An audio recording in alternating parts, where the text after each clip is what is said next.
Good morning and welcome in everybody to HogvilleNET YouTube Live. Monday morning, back to the 7 a.m. We've been doing 5 and 5, and actually those kind of turn into 5 and 7, 5 and 8, 5 and 15 minutes. We're going to take our time today. This isn't going to be an old school. Excuse me, I didn't realize my throat needed to be cleared. This is not going to turn into an old school 1 hour long production, hopefully. But we are going to run through some things, especially with John Calipari and the Arkansas Razorbacks coaching staff out on the road recruiting this weekend. Everybody still wants to see the Razorbacks narrow down and finalize a roster for the upcoming 2024-25 season. By the way, move-in for campus onto campus for summer session one, physicals, and then limited practice is actually in 8 days on Tuesday, the day after Memorial Day. So that's coming up pretty quickly. We know Arkansas's got 7 players committed and signed. But thank you for joining. We're going to go through a lot of stuff today. Thank you for joining me on HogvilleNET YouTube Live. Please go down and hit the subscribe button if you haven't already. Hit like and subscribe. I'm told I need to ask for both. So please do that for us. But look, Arkansas sitting at 7 now. The string of Monday commitments ended last Monday. It was thought on the heels of DJ Wagner's weekend visit over, weekend before last, that maybe Arkansas would have a 5th Monday commitment in a row since Calipari was hired. That didn't happen. We've been in a wait-and-see game all last week, thinking it might drop any day. No news on the front of DJ Wagner, the 6'3" guard, who played for Calipari as a true freshman last year after being a McDonald's All-American the year before. And so as a freshman last year at Kentucky, nearly 10 points per game, nearly 3.5 assists, better than a 2-to-1 assist to turnover ratio, a solid defender on the perimeter, dealt with a high ankle sprain. We've gone through all of this, but he's the guy I think should be next off the board. And again, players are going to start moving in during Memorial Day weekend. That's always how it is because of when summer session one starts, the Tuesday following Memorial Day.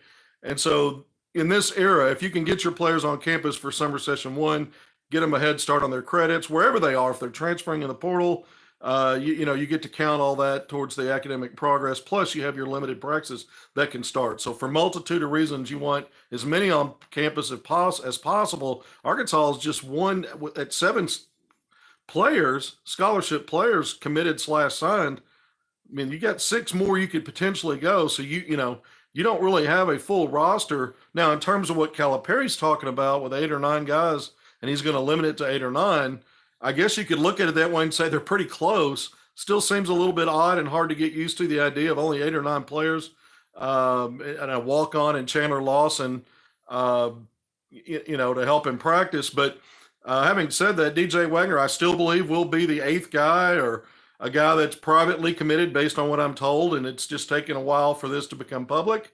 I don't know the reason for that. And I've been talking about this because we're going to move on to a lot more. I've got some intel for you guys based on the 2025 class, several pieces of intel I think you'll find interesting. We're going to get to that. But when we're talking about this roster for the upcoming season, beyond a DJ Wagner, which would really help settle you down in your backcourt in terms of a lead guard spot. He's a combo guard. I really look at Boogie Flan, the incoming true freshman McDonald's All-American this past season, as a scoring point guard. You could call him a combo guard. But between the two of them, I think you've got a little, veteran quality, even though only a year, but you still have experience playing in the SEC. And there were times where DJ Wagner played at a high level. I mean, just go back to that Arkansas game in Rupp Arena back in March. 19 points, 4 or 5 from 3. And so I think between having a little experience there, but so much talent between the two of them, I like where Arkansas is there. What I don't like is I think even if you're only 8 or 9 deep, I think you're okay in the backcourt if you add DJ Wagner. I just mentioned he and Fland, obviously Carter Knox and Billy Richmond, the other 2 5-stars who'll be tweeners for your 2-3 spot. So you play on the wings, shooting guard, Carter Knox, 2-3, maybe Richmond's more of a 3.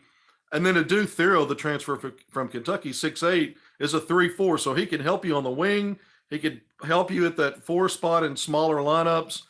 There's some versatility there. So I think your backcourt, when we go now to Nelly Davis, as a potential star next season and a potential preseason All-American, let alone SEC. I think your backcourt is pretty well shored up if you're only going to go 8 or 9 deep. It's the front court where I have concerns. I mentioned a Duthero in a 3-4 kind of a role, and at 6'8" and strong can play that 4 spot for you.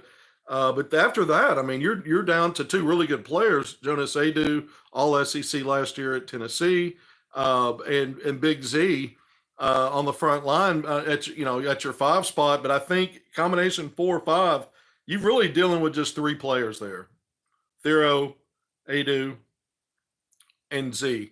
So I really think Arkansas needs to add another frontline guy, preferably a 4 that can. We've talked about this ad nauseum. Somebody that can maybe face up, stretch the defense a little bit, have a little scoring punch, beyond just being a body and a space eater. Although you'll take one of those, somebody that can get on the glass, someone that can be an enforcer. I mean, you could play it several ways, and some of the options that are out there still, I guess, Coleman Hawkins, after his performance at the NBA Draft Combine the final day, I think the last scrimmage he had 17 points with 6 of 7 shooting, and he was pretty impressive when you look at the full body of the work he did there. When you look at the versatility that we knew he brings for a 6'10" guy, he can pass, he can handle the ball some, he's versatile.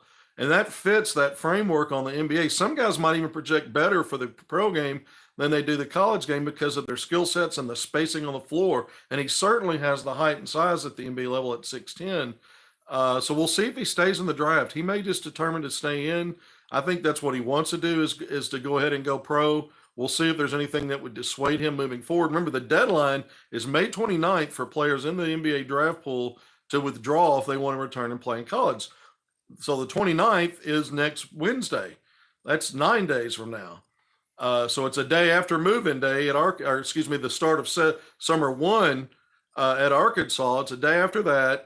And then the weekend is where a lot of players that are on board will be moving in onto campus. Okay, so Coleman Hawks is the name. JT Toppin, another name out of New Mexico. It's thought that if he doesn't, he was a freshman last year. Maybe he comes back to school. If he doesn't stay in the draft, it's thought that maybe Texas is a leader there. It's another frontline guy, 6'9".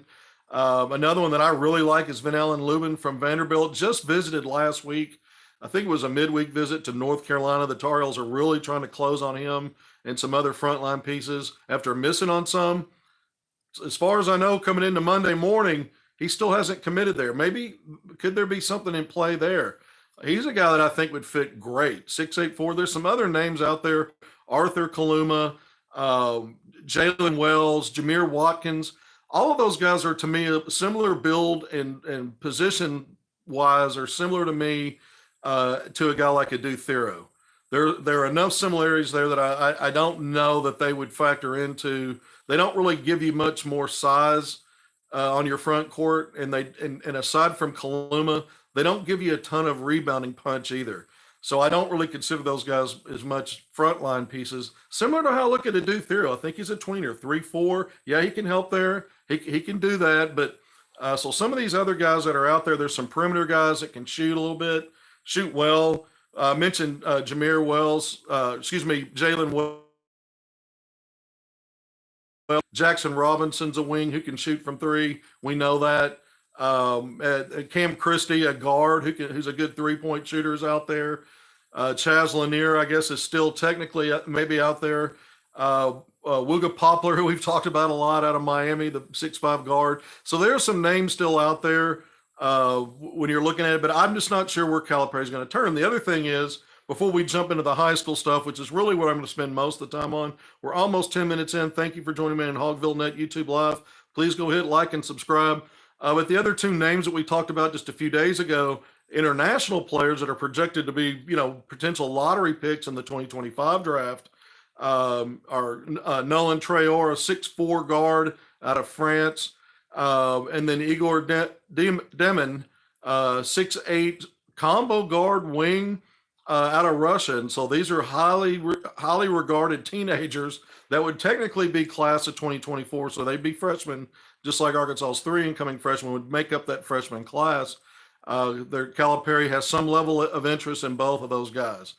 And so we'll see what the pursuit really is there, and is Arkansas really targeting them. What's interesting about both of them is Neither one of those guys checks a box for what we just talked about. Let's go back to DJ Wagner. Let's say you get him. All right.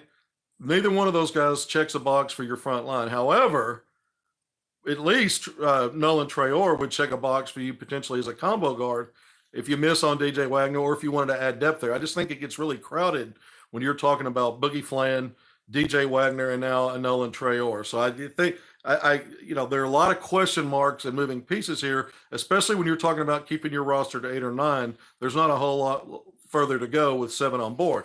All right, let's go. Let's start looking ahead now. Let's start to talk about the high school recruiting because I think it's very important. The early November signing period's coming up.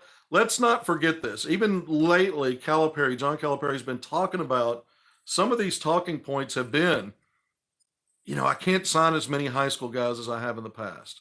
We're probably going to have to do more with experienced players. He brought up the reference to losing to Oakland in the first round. We know his team's had some early exits in recent years to mid-major more veteran teams. Okay, so maybe he's not looking to load up. But I think at the end of the day, 5-star guys out there, guys projected as one and dones, I still think you'll see a minimum of 3 of those type of guys. He just had a 6-player class for Kentucky signed. Don't forget that. All right.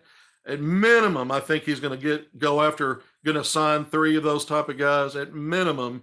And I think you can see, any year to year, 5, 6 of those come off the board in any given recruiting class still, because he just did it at Kentucky. Having said that, he's on a lot of guys in the 2025 class, some of the highest rated guys. This was the first live eval period for Division I coaches this past weekend. I was on the road at the Adidas 3SSB event down in Bryan, College Station, Texas, Friday, Saturday, and Sunday games. That was the one I went to. The Nike EYBL circuit was held. That event was held in Indianapolis. Those are your 2 biggest circuits with the top players. Under Armour also has its circuit and was playing in the Indy area, I believe. Pangos had an event up in Indianapolis as well. But you had a lot of the top players in the country, all of them really playing this weekend with coaches out to see him. And so on Friday, when the Adidas event started, John Calipari was there bright and early, as was Bruiser Flint. We still don't know Bruiser's Flint. We knew he would be coming over to Arkansas from Kentucky following Calipari. I still don't know an official title for him yet. The school hasn't released it, so I refer to him as a staffer still. But he was there with Calipari. Okay, so the guys that I got to watch, put eyes on, and actually interview are some of the top players in the country. A handful of them that Calipari really zeroed in on while he was there. He then moved on to the Nike event in Indianapolis Saturday and Sunday. But on Friday, it was guys like Darren Peterson. I've written about him a lot, had interviews with his dad. I actually interviewed Darren himself. 6'5" guard, big-time player, Huntington Prep, plays for Phenom United 17U. At 6'5", man, this guy already has an NBA body. And he is a bucket getter on offense. He's sturdy. He's strong. Like I said, already an NBA body. If you looked at him and didn't realize you were at a high school event, you'd think this guy's a college senior or a young NBA player. But can shoot the 3, has all kinds of driving craft, counter moves, physicality, athleticism. I saw him take on the Arkansas Hawks, who I traveled with, the 17 and under, Terren Burgess and the Hawks. 32 points, 8 rebounds, a couple of steals, a couple of assists, a block or 2. Just stuff the stat sheet. The 32 points were efficient. He got it at all 3 levels, and it's really difficult to defend him because he's leveled his game up to a guy that looks like he's already in college in terms of how he plays, not just how he looks physically and athletically. So very good player. I understand why he's the number 3 overall player in the class 2025 and a 5-star. John Calipari and Bruiser Flint were courtside to watch him, and Terren Burgess in the same game. Burgess had the first of his 3 double-doubles in a row consecutively in this event. I think he had 15 points, 11 rebounds, and 5 assists in that game. Burgess had an all-around game. But one of the things about Burgess is the best rebounder I saw at this event averaged 13 rebounds per game over the event, just making plays at 6'9" and long, making plays above the rim, put back dunks, tip ins, just coming out of nowhere to get rebounds. And it's not like on the high school level in Arkansas where a 6'9" guy is taller than most players that he faces. On the circuit, I mean, he was only in one game this weekend was he the tallest player on the court, and not by much. So most of the teams had guys that were taller than him. Now he did play in 3 games, and averaged a double double. I mentioned the 15, 11, and 5 assists the first game. The second game, 16 points, 17 rebounds. The third game, he had 19 points, 11 rebounds, and 4 assists. So he did a little bit of everything. He's a good passer. He does not force a whole lot, Terren Burgess. So we're going to talk about his recruitment, another player I interviewed. But those two guys, Calipari saw them compete against each other on Friday. He was also courtside to see Nate Ament. This is a top 25 star out of the state of Virginia. 6'9" forward, reminds me of Michael Porter Jr. You guys know who that is. And the Denver Nuggets, another defending NBA champion, not to make it out of the second round of the playoffs after Minnesota won Game 7 last night. But Michael Porter Jr., a really good player in the NBA, but a 6'10" shooter, has a lot of face-up and soft skills. This is what Ament brings to the floor. Shot the ball well all weekend long, scored 20 or more points in every game. The game I saw him play, Calipari was watching him, and he had 25 points. I think it was 5 of 9 from 3. But I interviewed him. His interest level in Arkansas is really high. Darren Peterson, when I just talked about him, when I interviewed him, interest level in Arkansas is high. He's talking about a visit. He visited Kentucky when Calipari was there, and he is looking at taking another visit to Arkansas, has Arkansas still in his final 8, even though he told me during the interview that he's kind of opening his recruitment back up. I'm not sure what all that's about, but I do know he's telling me that he would like to set up a visit to Arkansas. His dad told me that a little over a week ago, and that maybe it would be sometime later in the summer. So we'll see how that plays out with the number 3 overall player.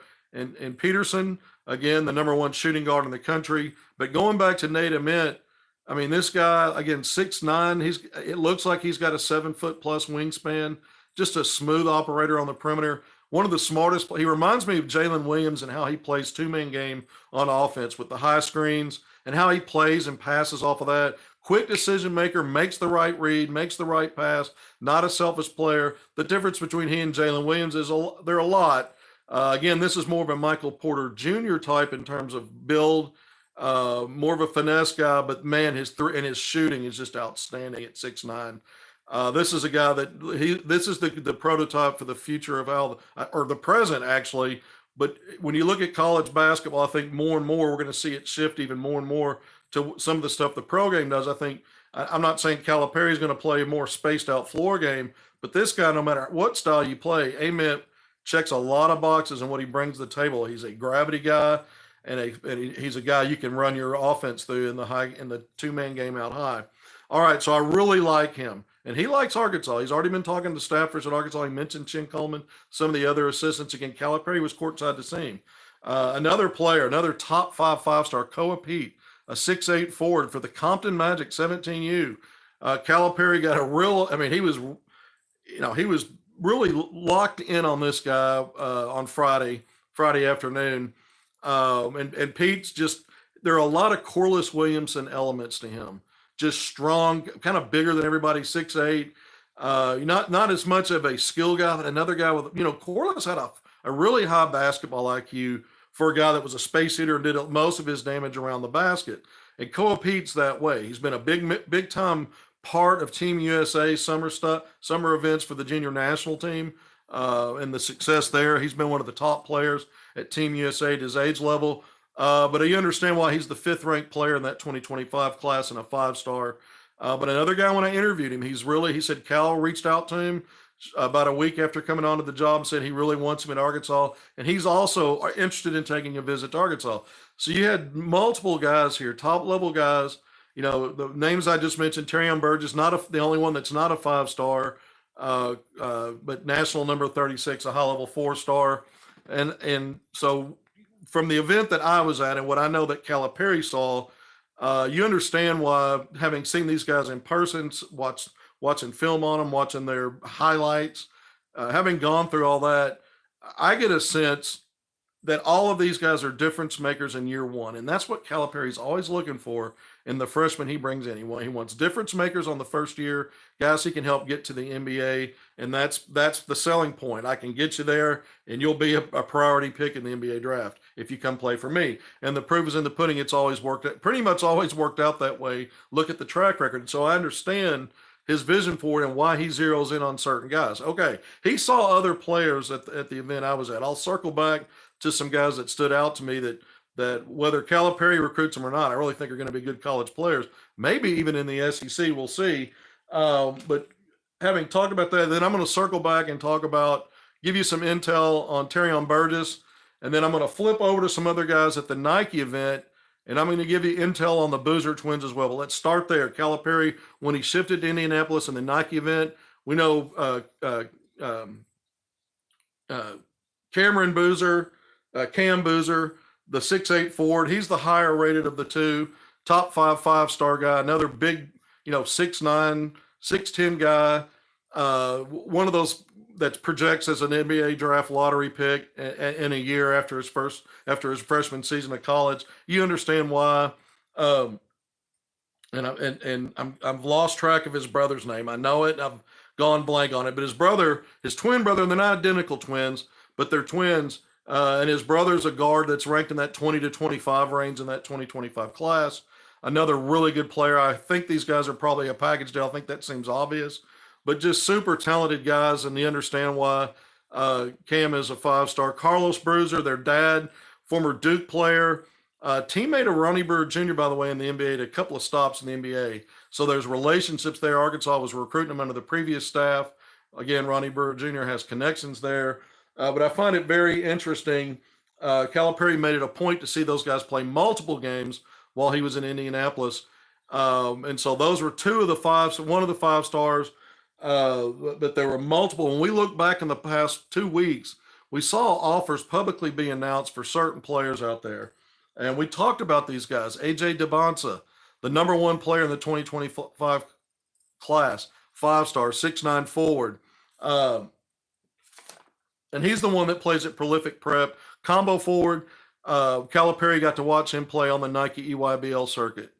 Then we move on to guys like Caleb Wilson, 6'9", another 6'9" forward, 6'8", 6'9" forward, out of the Atlanta area. Power. He's a power forward, top 5 guy. Arkansas is he really likes Arkansas and John Calipari. Well, Calipari really likes him. He was out to see him. Malik Thomas out of the Pittsburgh area, 6'4" guard. Another guy that's looking to set up a visit to Arkansas. Another player that Calipari was courtside to see when he was in Indianapolis. And then, of course, Darius Acuff Jr., who just took an official visit to Arkansas the same weekend that DJ Wagner did, weekend before last. Also on the Nike EYBL circuit. IMG Academy via Detroit. Calipari was out to see him. And so these are 5-star guys that we just saw public offers go out to, and Calipari made it a point of seeing these guys play at least once, some of them multiple times. And then in-state, 2026, Jashawn J.J. Andrews playing with the 16U Nike E16 circuit, Bradville Elite. Arkansas coaches saw him multiple times. Chin Coleman was out to see him, associate head coach, on Friday or Saturday, and then Calipari saw him on Sunday. I know Calipari saw him at least once. I was able to confirm that Calipari was there to see him on Sunday. 6'6" wing at a Little Rock Christian Academy. Also a guy that's been involved in Team USA mini camps. But J.J. Andrews, an explosive. ESPN has him ranked the 13th player in the 2026 class, a 5-star. So we've mostly talked about class of 2025 because your early November signing period's coming up. Cal likes to wrap up his 5-star guys and get them on board. And so the next step would be to get them on campus. So you're going to have spring and summer's got to play out. We'll see who he brings in between now and really what'll get into the July live eval sessions. There'll be 3 of those. There'll be a couple that coaches can attend in June, and then you'll have camps that coaches can go to. And Calipari just got his passport updated. He keeps talking about that. So you've got some camps coming up. We're going to talk a little bit about that as well. So we're 24 minutes in. We're not going too long just yet. I want to thank you for joining me on HogvilleNET YouTube Live. Here's the intel parts coming up here, but go hit subscribe and like if you haven't already. Okay, a little bit of intel on Terren Burgess. My observations. Every game he played in, Alabama had a coach there. Nate Oates was there. Assistant coach was there. Alabama sent an assistant coach in to see him at Bentonville, at Benton High School. Excuse me, Benton, not Bentonville.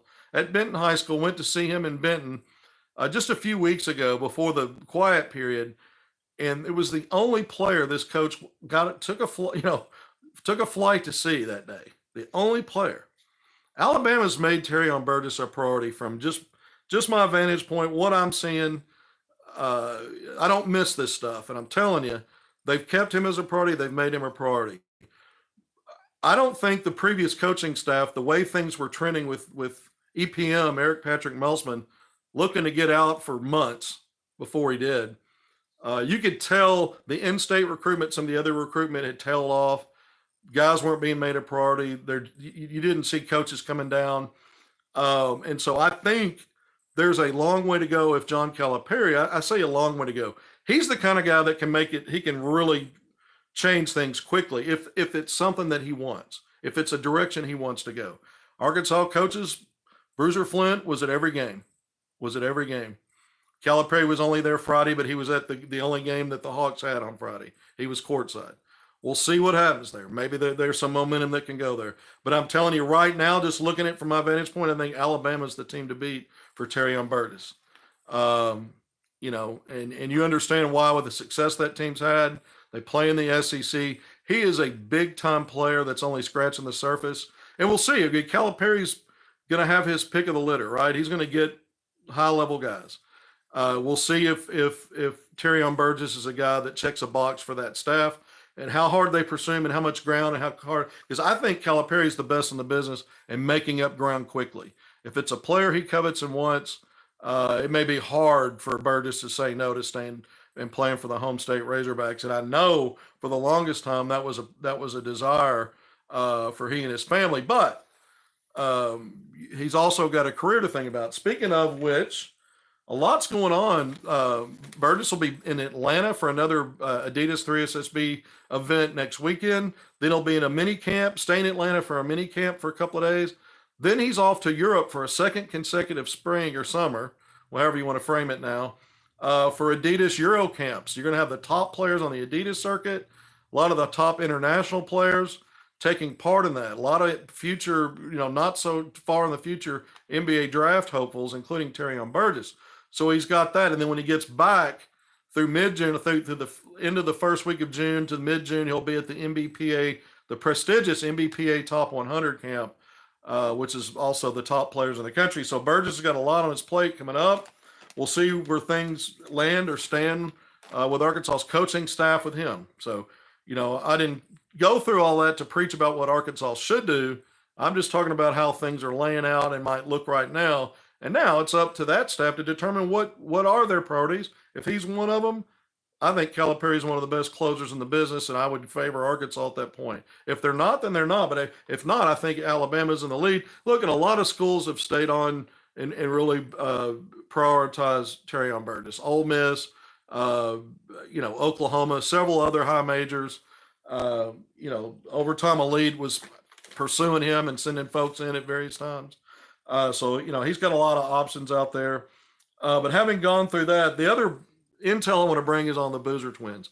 I've got a source telling me that Arkansas feels really good where they stand with those guys. I can't impart a lot more than that other than, the information sounds encouraging. Everybody's after these guys. Everybody.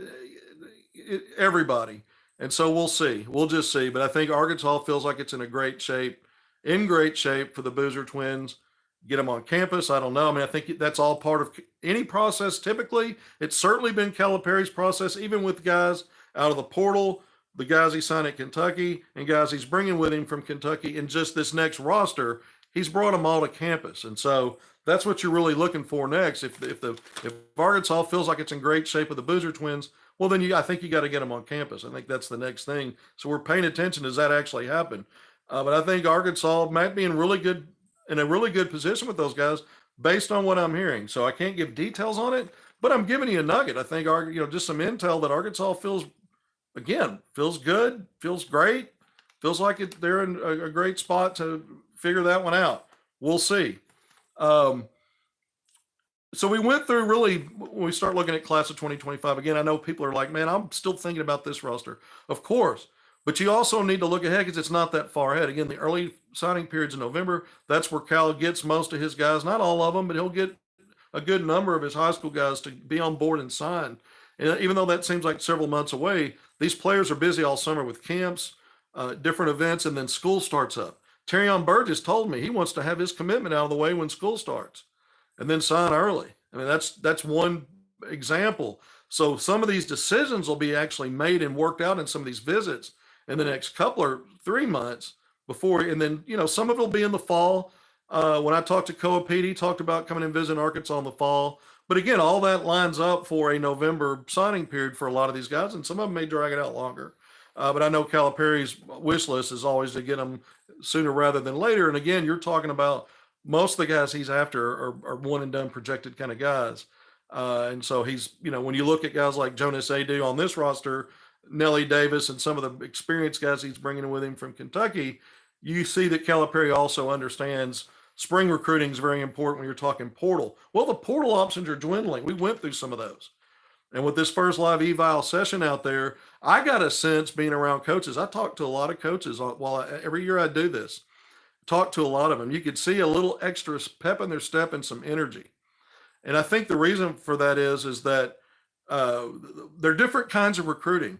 And yes, a lot of these coaches now, a lot of these programs are drilling down from 5, 6 guys they might try to get out of high school and keeping it to 2 or 3 because they're really going to have to get experienced guys out of the portal. That's maybe the top heaviness of recruiting is shifted towards portal. That may seem obvious. But for some guys like Calipari, that's not necessarily, there may be more of a balance, especially only if you're keeping 8 or 9, because I think he's, again, going to strike minimum 3, upwards of 4 or 5, maybe sometimes still 6. He did it last year at Kentucky. High-level guys out of high school. So you could tell there's maybe a little extra enthusiasm and energy among coaches when I saw him. And the flip side of that is some coaches say, some of these guys that we're watching we like, but because of our need to get more experienced guys out of the portal, we may have to pass on some of these guys. We're taking notes on them, building relationships now. We may have to pass on some guys and get them later out of the portal. So recruiting the landscape of recruiting has shifted because of the portal, and it does trickle down even to the highest level of players at the high school levels. All right, so I want to go through that part of it. We know that, again, the first day of spring and summer, summer session 1 at Arkansas is 8 days from now. Tuesday, the day after Memorial Day. Arkansas, 7 players, maybe it'll be 8. Maybe DJ Wagner gets the Monday thing going again and commits later today, at some point today. Maybe DJ Wagner comes off the board to Arkansas and we get another Monday commitment. Who knows? Maybe sometime this week. Again, I have nothing that tells me that Arkansas, what I've heard is it's a private commit that just hasn't gone public yet. What are the reasons? I don't know. There are folks out there trying to effort the reason. If you've heard anything, seen anything, I haven't. But there's nothing that has changed in terms of waffling. Not so sure. Maybe going to take other visits. Have heard nothing to that effect. It's still all about private commit to John Calipari. Just a matter of time. Just wait. Okay, so we're waiting. Again, I think another frontline piece for this roster. I'm going to repeat this. I think another frontline piece is important. I'd like to see it out of the portal. But remember this too, when Calipari talks 8 or 9, that may be the realistic goal for how you start summer session 1, start your initial practices. You still have weeks and months until actually the fall semester starts, and when you would need to have guys starting school. And we've seen coaches backfill their rosters through the summer. That happens. It happened in Arkansas and the previous staff and staffs before that. It happens all around the country. So maybe Calipari gets his top 8 or 9 guys that are going to be his main guys, and then figures out, even if it's 8 and gets a 9th guy later, or 9th or 10th guys later, we'll see what he does. I would not, a lot of folks might be in some kind of weird panic mode. I wouldn't. I wouldn't just yet. I think DJ Wagner, until we hear something else, it's just a matter of time before that comes public. And then the other part is, I do think Arkansas needs at least one more frontline piece if you're keeping your roster at 9. Somebody that's going to factor into a 2-deep rotation, obviously, at 9 that's going to help you there. I think Arkansas needs that. by hook or by crook? Is it an international player, somebody you pluck overseas? Is it somebody that's still remaining coming out of this portal? I went through some of those names I like for it. If I had to really pick a guy outside of Coleman Hawkins and JT Toppin, if I had to get outside of those two, Vin Allen Lubin, I think those are my top three. But I think even Vin Allen Lubin, to me, excites me a little bit more just because I don't think, he's obviously not a guy that's got one foot out the door, wishing he was a pro right now. But if Coleman Hawkins is all the way in going back to college, he'd be the A-lister for me, the number one guy there. All right, I went through a lot there. Let's just talk Pro Hogs just for a minute. We're 35 minutes in. I don't think we're going to make it to 40 today. We're going to keep it, but we're not getting to an hour for sure. Pro Hogs, Isaiah Joe, Jalen Williams out. Daniel Gafford and the Dallas Mavericks move on. 4-2 series win. Man, that was a grinding series. We've seen a lot of blowout games in these playoffs. This was one of those series that was really a tough one. Very young team in Oklahoma City. Isaiah Joe made back-to-back starts in the playoffs these last 2 games for the Thunder. Supplanting Josh Giddey, who was a lottery pick a few years ago, had started 213 or 218 something straight games. Then they moved Isaiah Joe in the starting lineup in his last game of the year. A 1-point loss in Dallas to end the series. Joe started, had 11 points, 4 of 7 from the field, 3 of 4 from 3, 3 rebounds, 3 assists, 1 steal. Had a good game, 29 minutes. Hit a big 3 in the fourth quarter, but, Dallas made a comeback. Oklahoma City, I think, had a double-digit lead in the second half, and I was on the road and didn't get to watch all of that game, but good game for him. Jalen Williams, big minutes down the stretch. Closing minutes of the game on the court. I think 18 or 19 minutes he played, 6 points. He had a couple of rebounds, couple of assists, a block and a steal. Really good game for Jalen. He played on the court with Chet Holmgren. Really, they tried to go big. The Thunder did at times because Dallas really kind of dominated the glass in the games that it won in this series. And so that was undersized Oklahoma City team outside of Chet Holmgren, who's a little light in the britches as well. Playoff basketball is a lot more physical. I thought Jalen Williams did a good job in his opportunities. And then Daniel Gafford averaged 11 points, 7.5 rebounds and 2 blocks per game in this series.